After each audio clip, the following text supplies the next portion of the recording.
Caffeinated Thoughts Podcast. Hi, this is Shane Vander Hart. Welcome back to another episode. Taking a look at our third and final candidate in the Republican primary in Iowa's Senate District 1. The primary is coming up on June 5th. We've already had a chance to talk to Zach Whiting, Brad Price, and I had a conversation yesterday with Jesse Wolfe. Jesse is the Palo Alto Committee, GOP committee chair. He's a businessman in Emmetsburg, and he joined us by phone yesterday to talk about his campaign. But before we get to that conversation, first, a word from our sponsors. At American Principles Project, we believe that human dignity should be at the heart of public policy. We work in all 50 states and in Washington, D.C. to promote life, religious freedom, local control over education, authentic economic progress for working Americans, and a return to constitutional principles such as federalism. Want to help American Principles Project? Visit our website today, AmericanPrinciplesProject.org. That's American Principles, PLES, project.org.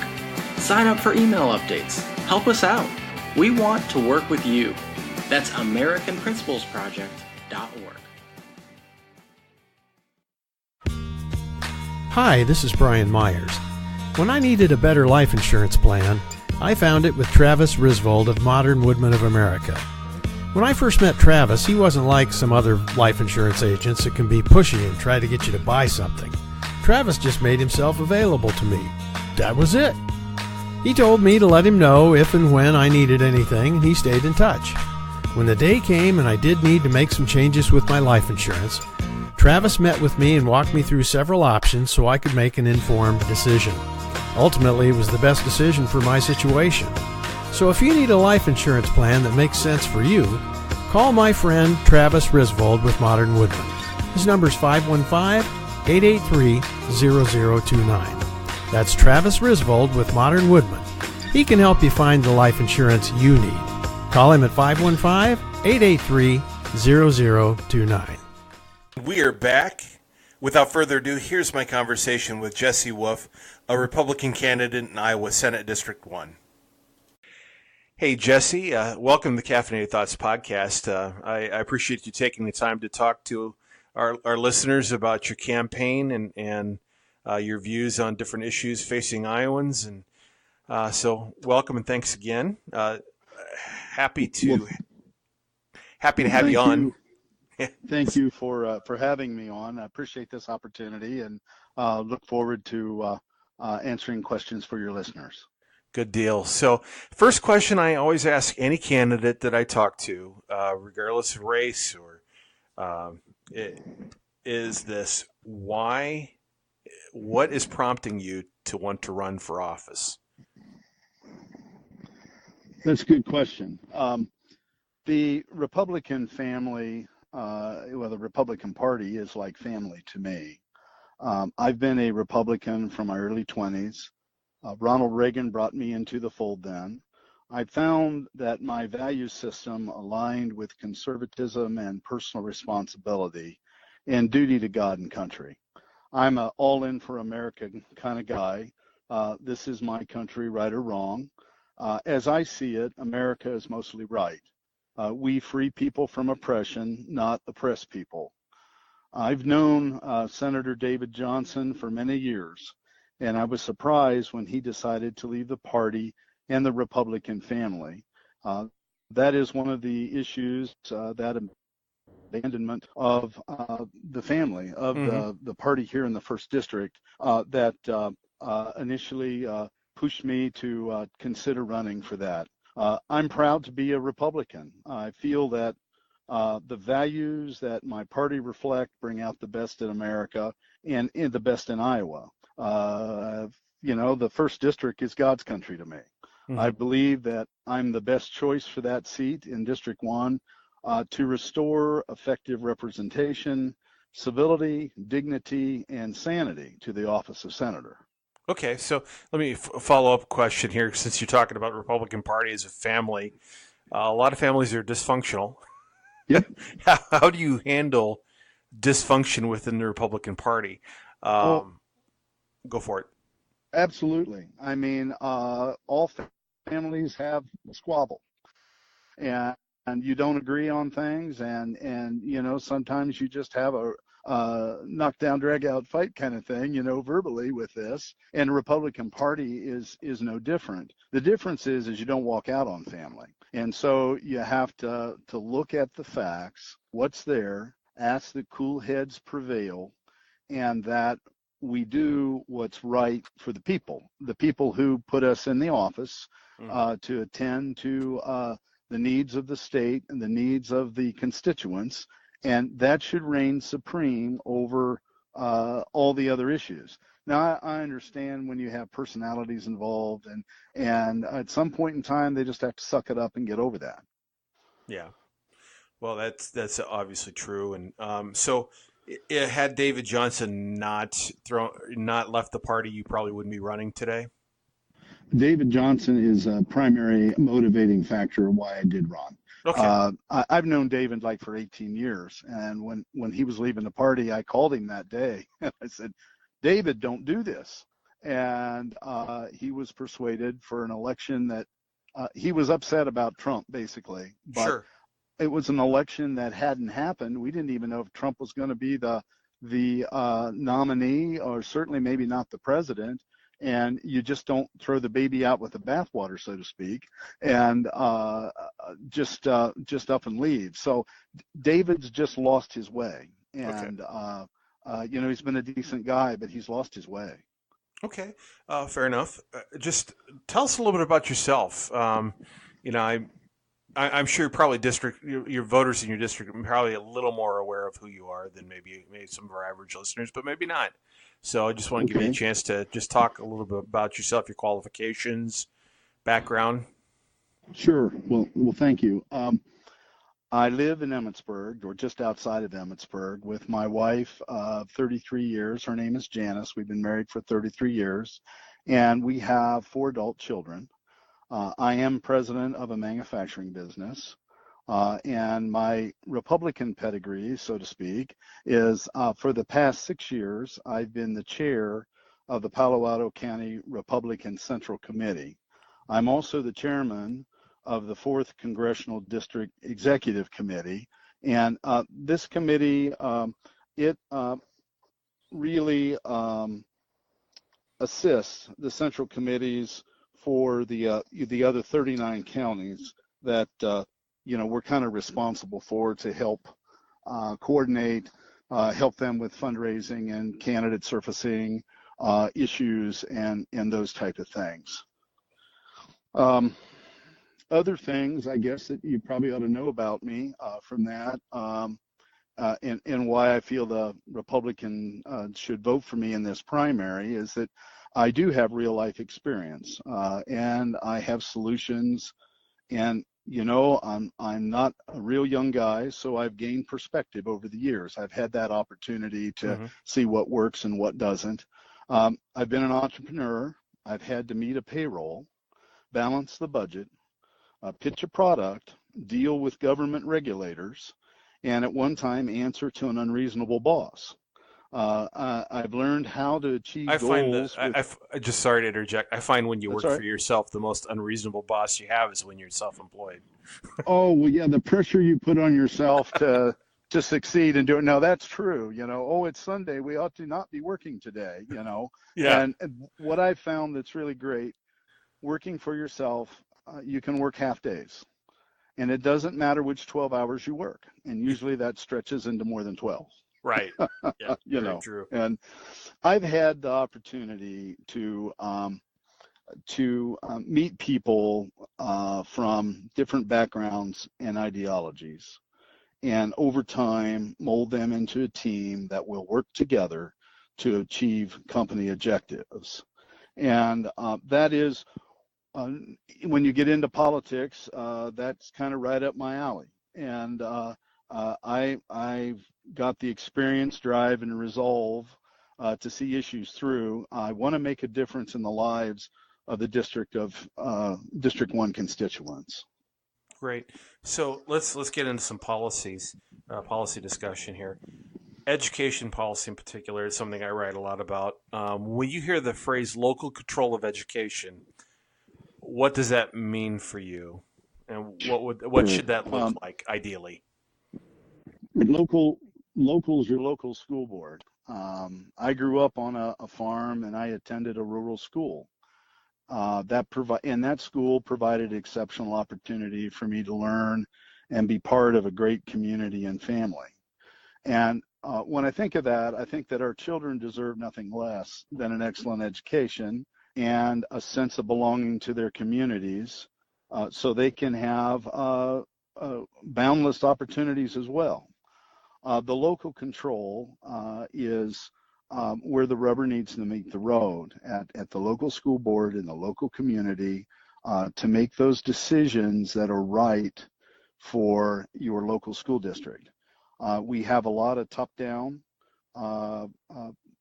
pressure that we get from the feds, from the state as well. Mm-hmm.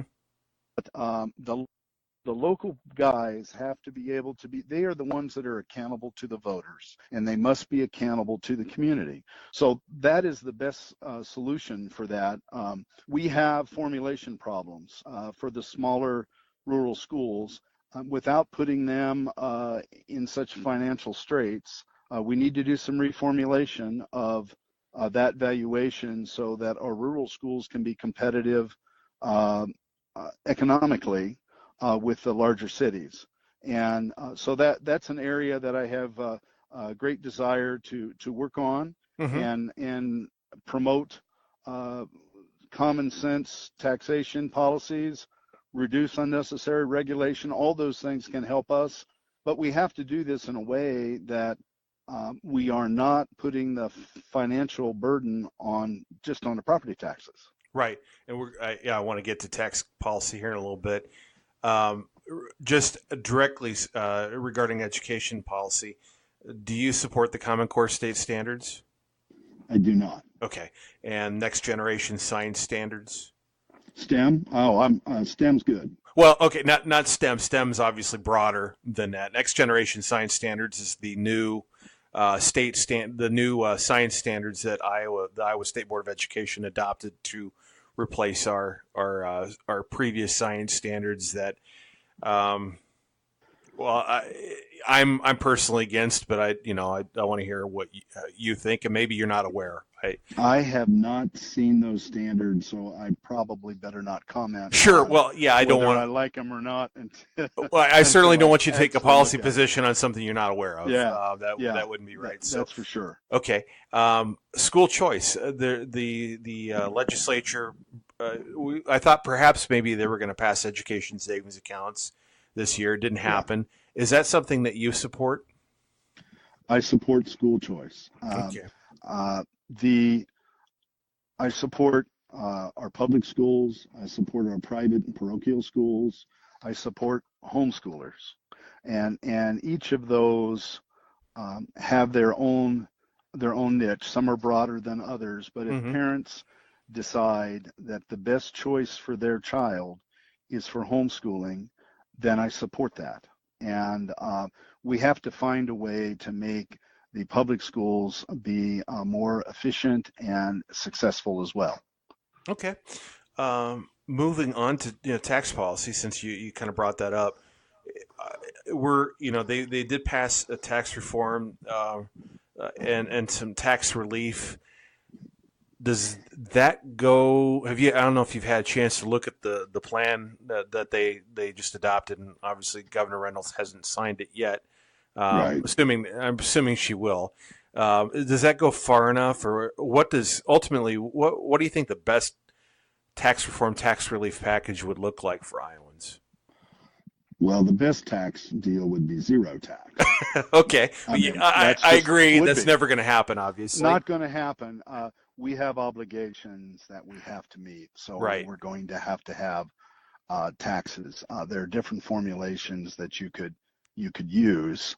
Some guys talk about, well, let's just make it a sales tax. But Iowa's income tax is too high. It's too high for individuals, mm-hmm. and it's too high for corporations. What people don't realize a lot of times is that corporations, they really don't pay tax. Mm-hmm. Those taxes are passed through to people who buy the products. And so lowering the corporate tax does a couple things that helps everything. We are able to attract more business with lower corporate tax. We have to give them a reason to move to Iowa. I mean, Iowa is a great place to live, raise their family, and all of that. But to do business here, we need them to come. And so we can do commerce in Iowa. That also takes people. So we need to bring more people in, and we can do through that through economic development. Taxes is a tool for that. But at the end of the day, we also have to pay our bills. Right. So what I see has been a huge fall down is that the guys who do the formulation on this is how much we're going to get, and this is how much we can spend. We can't spend more than we make. We can't sit, but they've been off. And I hear, guys say, well, 39 other states aren't getting the mark right. Well, that's their problem. Iowa needs to make theirs right. Right. So we need to have the right formulation, find out why aren't we hitting the target on this. And I would say, let's not spend 99%. Let's maybe 92% is where we ought to be. And then we can find out how did things shake out? Where are we at? We could use some of that money for a rainy day fund since we don't have one.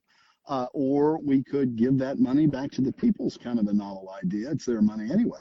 Right. So that is, so those are the kind of governing choices that have to be made. And honestly, probably a savings account's not a bad idea to start. And maybe the people would be willing to go with us for a year or two to do that before we, they get it right. And if we can reduce taxes and give everyone their money back, the most efficient use of their money is what comes out of the individual's pocket. Yeah. Well, you addressed the, spending a little bit as far as mentioning the 99% spending limitation. And it seems like,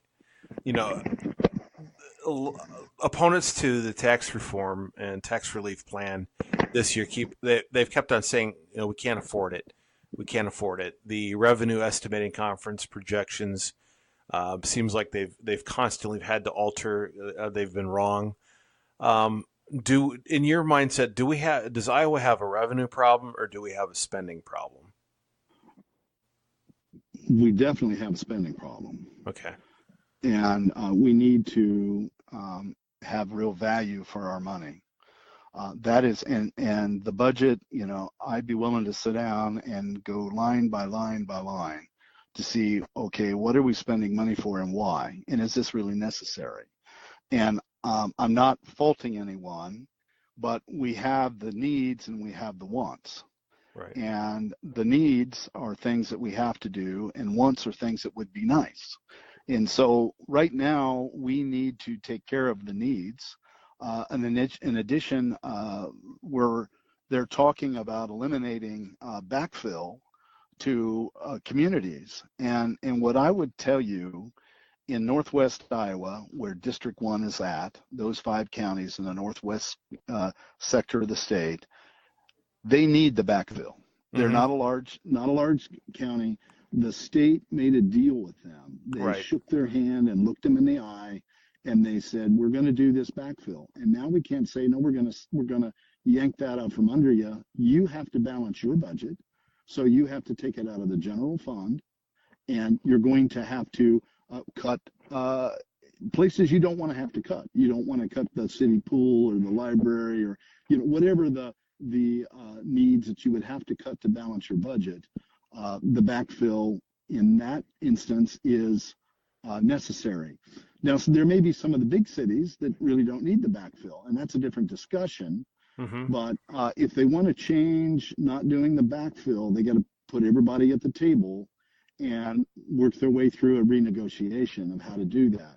Part of that backfill, I can lower my corporate tax to attract people here. Well, if we're not able to do that, we need economic development in Northwest Iowa to make our cities grow. Otherwise, what we're going to have is we're going to look like South Dakota. We're going to have large cities on the periphery, and we're not going to have much in the middle. And Iowa traditionally has been a state of small towns. And that is one of the things that makes Iowa such a great place. And I would hate to see tax policy interfere with that. Great, thank you. Moving on to basically, they just passed last week. The Iowa legislature did the fetal heartbeat abortion ban that included some exceptions for rape, incest, and fetal abnormalities. Is that a bill that you would have voted in favor of or against? I would have voted for that bill. I am passionately pro-life. This bill was a good step, maybe a good second step in the right direction. I remember Roe versus v. Wade, and at that time, we didn't have the science and technology advances that we have now. And they, couldn't define if that baby is a person or not a person or whatever. But we know through scientific DNA testing now that at conception, that is a unique individual. Mm-hmm. And, their sex, their eye color, their hair color, everything is determined in that instant. And so, they don't even have a heartbeat yet. Right. So that is, ultimate. I don't know how you get all the way to conception on the abortion side of that. Obviously, there are maybe a few carve-outs, but I'd have voted for that bill in a heartbeat. All right, sure. Okay, well, would you? I know there's some people that would say, "Okay, hey, we got this done. We're done. we're not gonna pass anything else. I just want to move on from the abortion issue." But would you support things like a personhood bill? Oh yeah, I believe so. Okay, I believe so. I mean, I think that this wonderful legislation that and hats off to the legislature, they got it right for doing this, and to the governor for signing it. We're going to have court challenges, I'm sure, that we have to wrangle through. Right. Well, you're never going to have Roe v. Wade struck down unless there's a challenge to a law. Exactly. And so, but a personhood, sure.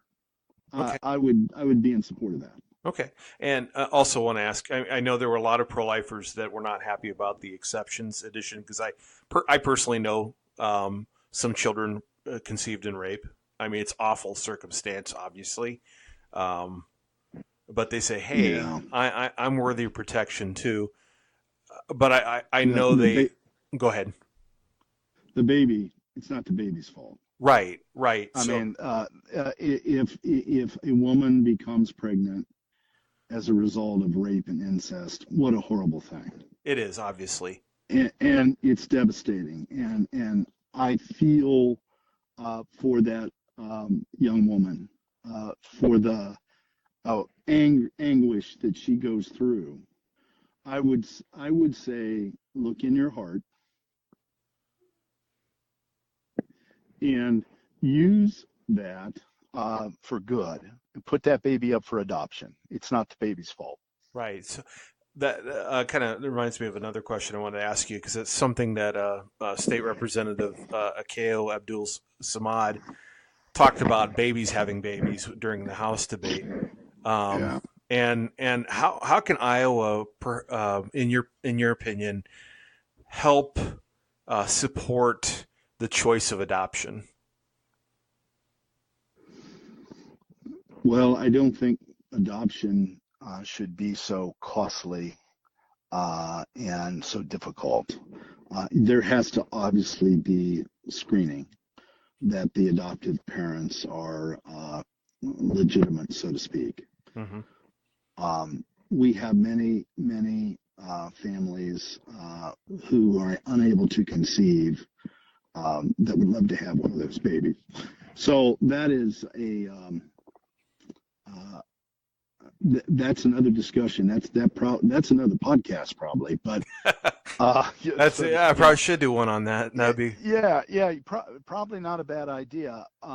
We need to make it efficient and not so cumbersome to adopt, and encourage that. If you have a unwed mother, that obviously maybe the best thing she can do is put that baby up for adoption if she's unable to provide for it. And in a lot of ways, that helps both of them. That gives the mother another chance to not be weighted down with the care of a child, but the baby has life. Yeah. Okay. Another thing I wanted to ask you, and then we want to wrap this up because we're past 20 minutes already. Sorry. Going on 25 minutes. No, it's fine. I wanted to, first of all, there's a lot of, I guess, growing pressure through sexual orientation and gender identity laws on people of faith to put them in positions where either I provide a cake for a same-sex wedding, or I end up getting sued or have a complaint filed with the Iowa Commission on Civil Rights. How can Iowa protect, not make sure people aren't discriminated against, but yet protect religious liberty and conscience as well? Well, I'm glad you asked the hard questions first. This is a conundrum. This goes back to the motive of the individuals. I have a live, let live perspective on gay rights. Everybody has their own orientation, and we have guaranteed through our Constitution, they have the right to do that. It's like right to religion. You have the right to whatever religion you want, or no religion. Right. We have people fought and died for that right. And the issues, a lot of these that we hear in the news, they have made a Christian business owner a target. Where they are, it's like entrapment almost. Won't come in, and they would, bake them a cake or arrange flowers or do something like that. They may have many choices where there are other florists or bakers that do that, but they'll single out the one that has a religious objection to that, and then make their case and drive them out of business and try and bankrupt them and all of that, and so that kind of cuts both ways. It's the party or the couple that's doing that are disingenuous in their own motives, and you need to have the right to live your life, live in your beliefs, whether you're gay or not gay. And you might have religious people that are willing to bake that cake or do those flowers or have that. It is their choice. So don't single out the guy that you want to hammer him to death and make him a national news media soundbite. Right. Look how backward he is and all of those type of things. So we need some civility, something that we were struggling with in the first district, but we need civility in our national platform as well. And how do you can't wave a wand to make that happen. That is a matter of conscience. And all I can say, what I thought is the best is it starts at home. You give proper upbringing to your children to respect others, respect their beliefs, and it makes a better world. Well, there is legislation. Actually, there was legislation unfortunately stalled out in the Iowa Senate, a Religious Freedom Restoration Act. It didn't give it didn't give new rights. It just outlined a potential defense for somebody who a complaint is filed, and there's a 3-tier process to determine whether or not the government had, the right to, I guess, use its coercive power in that instance. Sure, and I would say this is an issue that the government really shouldn't be involved in. It's an issue of the heart, and that laws are necessary, but you can't legislate beliefs. Well, true. Well, just one last question, and then I'll let you go. And I thank you for your time. There may have been something that we haven't touched on you wanted to address with our listeners. Also, just kind of make your pitch. Why should our listeners, especially the ones who live in your Senate district, who can actually vote for you over the other two gentlemen running for the Republican nomination? And where can people learn more about your campaign? Okay, well, let's do that first. I have a website. It's wolfeforiowasenate.com. I have an email address, which is wolfeforiowasenate@gmail.com. My phone number is 712-298-0926. Now, I won't promise you that I'll answer the phone, but if you leave me a message, I certainly will return your call. I want your listeners, I want them to know that a couple things. I would respectfully ask for your vote on the primary on June 5th. And if I'm elected as your senator in the 1st District, I will work extremely hard for you to put the interest of those constituents in front. I will look at legislation as it comes through in the prism of how it affects people in the 1st District. Mm-hmm. I'll listen to the people. That's something that we kind of miss. The constituents in the end are the boss. That's who I would answer to. I wouldn't be answering to anybody else. I'd answer to them, and would be accessible to them. Things that we didn't talk about, and real quickly, I'll say, I'm a rock solid conservative. I'm pro-life, of course. I'm a Second Amendment supporter. And I believe God is a very important part of our life, and that our country was founded on Judeo-Christian values. All of these are the things that make America exceptional.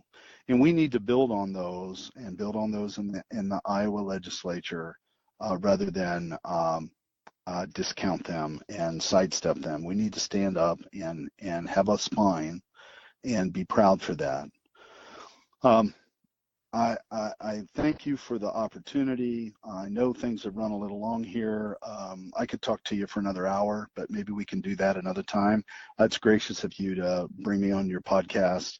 And I would like the people of the 1st District know that I have your back. I am the best choice for the 1st District to have dignity, civility, and I'll work very hard for you to bring that into reality.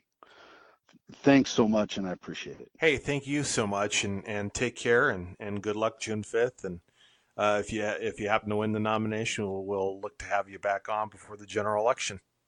I look forward to it. All right, hey, take care. You take care now. Right, bye-bye. Bye. And that concludes today's episode of the Caffeinated Thoughts Podcast. Thank you so much for listening. If you happen to be listening to this podcast somewhere other than on our website, please be sure to check out caffeinatedthoughts.com. Again, that's caffeinatedthoughts.com, or just Google Caffeinated Thoughts and we'll show up at the top of your search screen. Please be sure to also like us on Facebook, follow us on Twitter, or sign up for our email updates right on the website.